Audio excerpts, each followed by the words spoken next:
السلام علیکم ورحمۃ اللہ وبرکاتہ۔ معزز و مکرم ناظرین حضرات، ہمارے یوٹیوب چینل امام الدین آفیشیل میں آپ حضرات کا خیر مقدم ہے۔ یہ مسئلہ لے کر کے میں آپ کی بارگاہ میں حاضر آیا ہوں کہ قرآن مجید اگر ہاتھ سے گر جائے تو کیا کرنا چاہیے۔ دیکھیے، ایک ہوتا ہے گر جانا، ایک ہوتا ہے گرا دینا۔ اگر کسی نے قرآن مجید کو ہاتھوں سے جان بوجھ کر گرایا، حقارت کی نظر سے اگر گرایا، سمجھے، اس کو حقیر جان کے اگر گرا دیا، تو ایسا گرانے والا جو ہے وہ اسلام سے خارج ہو گیا، وہ مسلمان ہی نہیں رہا، کیونکہ اس نے کلام مجید کو حقارت کی نظر سے دیکھا اور گرا دیا۔ گرانا، اب یہ گرانا جو ہے یہ پھینکنے کے معنی میں آئے گا، کیونکہ حقارت کی نظر سے جان بوجھ کے اس نے گرا دیا ہے، سمجھ رہے، تو یہ پھینکنے کے معنی میں آئے گا۔ قرآن مجید کی بے حرمتی یہ کفر تک پہنچا دیتی ہے، تو لہٰذا ایسا کرنے والا کہ جان بوجھ کے کسی نے قرآن مجید کو گرا دیا حقارت کی نظر سے، تو وہ اسلام سے خارج ہو گیا۔ اب مسئلہ یہ ہے کہ اگر کسی کے ہاتھ سے بھولے سے گر گیا، اچانک سے قرآن پاک ہاتھ پہ تھا، اچانک سے گر گیا، سمجھ لے، بھول کر کے قرآن پاک جو ہے ہاتھ سے گر گیا، تو ایسی صورت میں اس پر کوئی گناہ نہیں آتا ہے، کیونکہ یہ کام اسے بھول کر کے ہوا ہے، جان بوجھ کے اس نے نہیں کیا ہے۔ ہاں، اگر کچھ صدقہ کرنا چاہے تو کر سکتا ہے،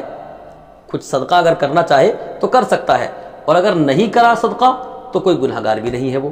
کیونکہ اس کے ہاتھ جو قرآن مجید گرا ہے وہ جان بوجھ کر نہیں گرا ہے، وہ دھوکے سے ہے، وہ اچانک سے گر گیا، اس لیے وہ گنہگار نہیں ہے۔ بعض جگہ ایسا ہوتا ہے کہ اگر کسی کے ہاتھ سے اچانک قرآن مجید گر جائے تو لوگ کیا کرتے ہیں بعض جگہ کہ وہ قرآن مجید کے برابر تول کے اناج صدقہ کرتے ہیں، ایک طرف قرآن مجید کو رکھتے ہیں، ایک طرف اناج رکھتے ہیں، اور تول کے برابر وزن سے اناج جو ہے وہ صدقہ کرتے ہیں۔ تو یہ نیری جہالت ہے، یہ سراسر جہالت ہے۔ قرآن کے برابر تول کے صدقہ کرنا یہ جہالت پر مبنی بات ہے۔ تو یاد رہے کہ قرآن کے برابر تول کے صدقہ نہیں کرنا ہے، آپ کو جو میسر آئے آپ صدقہ کر دیں، اور نہیں کریں گے تب بھی آپ گناہگار نہیں ہیں، کیونکہ آپ سے قرآن مجید دھوکے سے گرا ہے، جان بوجھ کر آپ نے نہیں گرایا ہے۔ جان بوجھ کر اگر گرا دیا تو پھر صدقہ کرنے سے بھی اس کا کوئی فائدہ نہیں ہوگا،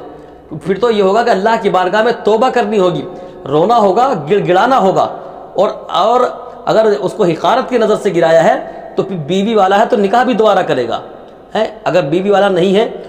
مسلمان تو ہے تو کلمہ دوبارہ پڑھے گا، کسی سے بیعت ہے تو بیعت دوبارہ کرے گا، شادی شدہ ہے نکاح دوبارہ کرے گا، کب؟ جب قرآن کو حقارت کی نظروں سے دیکھ کے اس کو گرا دیا ہو، سمجھ رہے، اور اگر دھوکے سے گرا ہے تو پھر اس پر کوئی گناہ لازم نہیں آتا ہے۔ لہٰذا جو لوگ تول کر قرآن پاک کو صدقہ کرتے ہیں وہ جہالت پر ہیں، ان کو ایسا نہیں کرنا چاہیے۔ غلط فہمیاں اور ان کی اصلاح صفحہ نمبر 169 پر ارشاد فرمایا گیا کہ اگر آپ صدقہ کرنا چاہیں تو آپ صدقہ کر سکتے ہیں، اور نہیں کریں گے تب بھی آپ پر کوئی گناہ لازم نہیں آتا ہے۔ اللہ پاک مجھے آپ کو سب کو علم نافع عطا فرمائے، قرآن پاک کی محبت اور اس کا ادب و احترام خوب کرنے کی توفیق عطا کرے۔ استغفر اللہ ربی من کل ذنب واتوب الیہ۔ جن حضرات نے ہمارے یوٹیوب چینل کو سبسکرائب نہیں کیا ہے کر دیجئے، اور بیل آئیکن کو بھی دبا دیجئے تاکہ آنے والی ویڈیو آسانی کے ساتھ آپ حضرات تک پہنچ جائے۔